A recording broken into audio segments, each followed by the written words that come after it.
Okay, so yeah, ROI, I think personally, I would probably say that like your keyword research and actually getting written content that's of quality are going to be the biggest things that are going to return any investment at all. I have a consulting person now, and they were talking about email marketing and social media and this, that, and the other. I said, stop.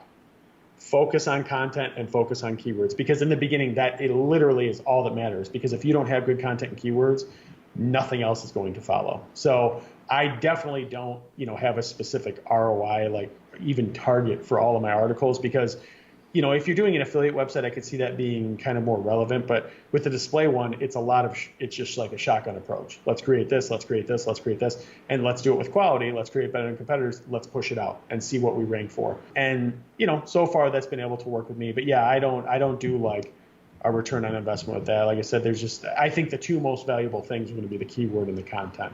So like I won't outsource my keywords because I've done enough research on that. And then the content, I just make sure I have really good and tight templates and really good content in general to beat my competitors. So Okay.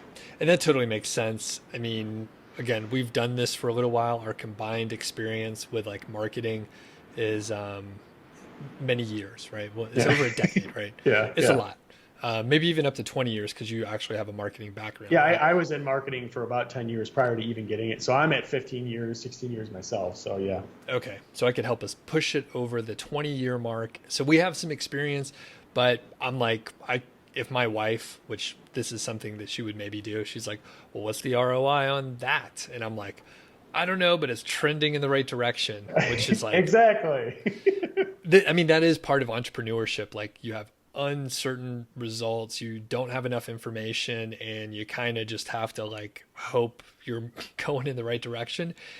And we could tell, right, on our various projects or case studies here that we're talking about, like we're generally going in the right direction. We don't know when we're going to break even, but we know pretty close the valuation, or pretty soon the valuation is going to be close to a break even point.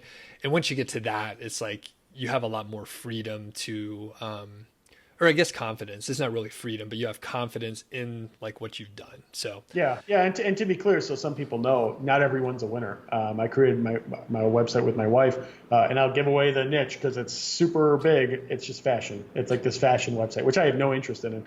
But that one, we created it. It has made some money, but it's definitely not trending in the right direction. We've done consistent link building slowly. We're still waiting. I'm hoping it's going to pop. And sometimes patience is a big thing. But I have the luxury at this point to where my portfolio of websites can fund itself and then a lot more.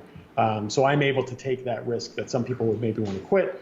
I'm just able to continue to take that risk. So yeah, like not every one of them is a winner, even still. There's always going to be variables. And that's my biggest thing with like determining ROI. Like, it's just, to me, that's a vanity metric to really determine an ROI on a piece of content, because that's like in the best scenario, and I make 80% of revenue, then I can make this. And then if it's at 100%, I can make this. It doesn't matter, because guess what? If Google doesn't rank you, you're not making a thing. Like that's just the reality. And you don't own Google. You can do everything you want to try to get in there and hack the SEO system, if you will. But at the end of the day, if you don't get ranked, it doesn't matter. So that's why I'm like you. I focus on the trend. If it's growing positively and not stagnant, or not stagnant for too long, or not declining, let's just keep going and let's keep pushing that boulder, because eventually that boulder gets uphill and then it starts rolling downhill. And I'm getting to I almost feel like when you hit that valuation, the worth of the website, that's when you have a boulder on the top of the hill. And then once you nudge it there, it really starts rolling and getting bigger. You can even see it. Spencer Hawes just did a public case study, and he's doing really well with that. And it's like the exact same thing. So this growth, it just takes time. So. Sure. And I think the word you're looking for is snowball. So a boulder just going to roll down the hill. Snowball, a little bit bigger. Boulder would probably just kill a bunch of people. Good point. Yeah. Mike.